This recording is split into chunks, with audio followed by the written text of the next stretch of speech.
I still remember the exact moment the cabin went quiet.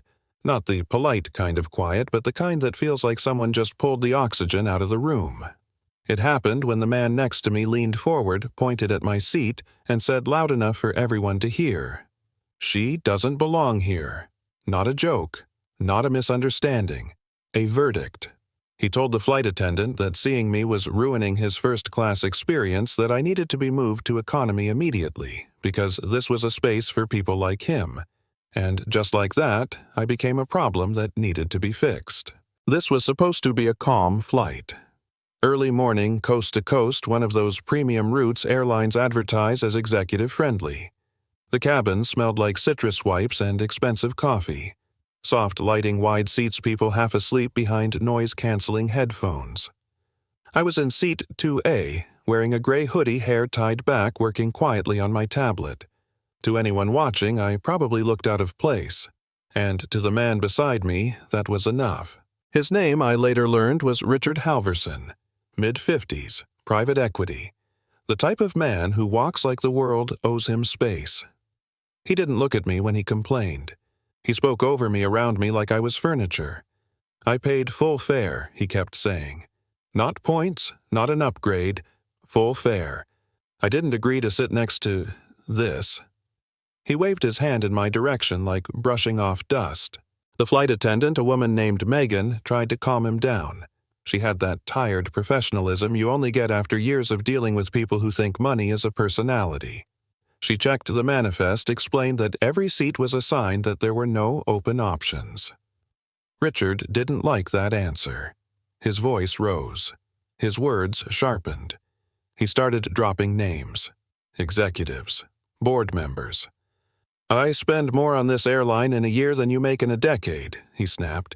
"If this doesn't get fixed, people are losing jobs." I stayed quiet. Not because I was scared, but because I've learned something over the years. People like him don't hear you when they've already decided who you are. Silence sometimes gives them just enough rope. But he kept pushing. "This cabin used to mean something," he said, finally turning to look at me. "Now they let anyone up here who can scrape together a credit card." Then he leaned closer, lowering his voice just enough to make it worse.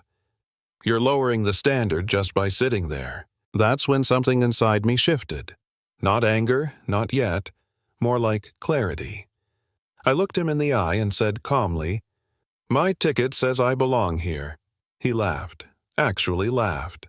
"Sure it does," he said. "And who paid for it, huh?" The cabin went dead silent. "You know the kind." I could feel people listening without turning their heads. Megan froze. I took a breath. "I paid for it," I said. "Same way you did." He shook his head, buckled his seatbelt hard, and demanded a drink before takeoff. He acted like he'd won something. As the plane climbed, he drank. One glass of champagne turned into 2, then 3. His elbows crept into my space. He sighed loudly every time I moved. When the seatbelt sign went off, he slammed his laptop shut and pressed the call button repeatedly. "She's distracting me," he told Megan. "I can't work with her sitting there." When she explained again that nothing could be done, he stood up in the aisle. That's when he said it. The line that changed everything. "Just move her," he snapped. "I don't care where she goes. People like her don't belong in places like this." I removed my headphones and stood up slowly. "If there's a problem," I said, "let's bring the captain." Richard smirked. Finally, he said, "Reality's about to catch up with you." The captain arrived a few minutes later. Calm. Polite. He listened to Richard's complaint, the threats, the corporate leverage. Then he turned to me and asked gently if I'd be willing to move to business class to de-escalate the situation. Refund, voucher, apology, the usual solution. The one that keeps the peace by rewarding the loudest voice. I shook my head. "I won't be moving," I said. "But I agree we shouldn't be sitting together." I reached into my bag and handed him a folder. Not a boarding pass, not ID, a document. He opened it, scanned it, then looked up at me with a completely different expression. "Captain," I said quietly. "Can you read the name on the last page?" His face drained of color. "Evelyn." "Carter," he read. "That's me," I said. "As of this morning, I'm the majority owner of Northline Air." Richard laughed, once sharp and brittle. "That's not funny," he said. You think you can print something and scare people?" The captain didn't laugh. He stepped back, removed his hat, and apologized. Not just for the misunderstanding, but for how long it took to be taken seriously. Richard's confidence collapsed in real time. He tried to recover, reaching for his last weapon. "I know the VP of Operations," he said. "Call him. I did one better. I called him myself." Speakerphone. 30,000 feet in the air. When the VP confirmed everything and casually mentioned that Richard had multiple unresolved complaints tied to his name, the cabin felt like it tilted. I didn't raise my voice. I didn't insult him. I simply set boundaries. No service, no alcohol, no Wi-Fi. He would remain seated and silent for the rest of the flight. If he didn't, we'd divert. The rest of that flight was long. For him. I went back to work, ordered tea, talked to the woman across the aisle about her grandkids. Richard sat, stiff sweating, watching his power evaporate. When he tried to log into the network, his screen read, "Access denied by administrator." He whispered, "You can't do this." I didn't respond.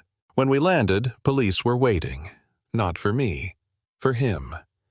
By the time we reached the gate, the video was already online. Someone had recorded his outburst. Millions of views. Headlines. His words looping forever. 6 months later, I saw him again. Different setting. Different uniform. I was at a restaurant for a business lunch. When the server approached carrying a water pitcher with shaking hands, I recognized him immediately. He didn't recognize me at first. Then he did. His face went pale. He waited for retaliation.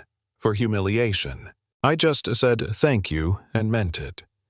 When he whispered, "I'm sorry," I nodded. Not because he deserved forgiveness, but because carrying his shame wasn't my job. Before I left, I paid the bill. No tip. Instead, I left a note. A fully paid enrollment for a leadership and empathy program. A chance. Whether he takes it or not is on him. Here's the thing. This story isn't about winning. It's about perspective. About how easy it is to mistake silence for weakness, appearance for worth, status for character. We never really know who we're sitting next to. So what do you think? Was that justice or mercy? Should people like him get second chances, or do consequences need to be permanent to mean anything? Drop your thoughts in the comments. I read every single one. And if this story made you think twice about how power really works, like the video, subscribe, and remember, kindness costs nothing but arrogance eventually costs everything.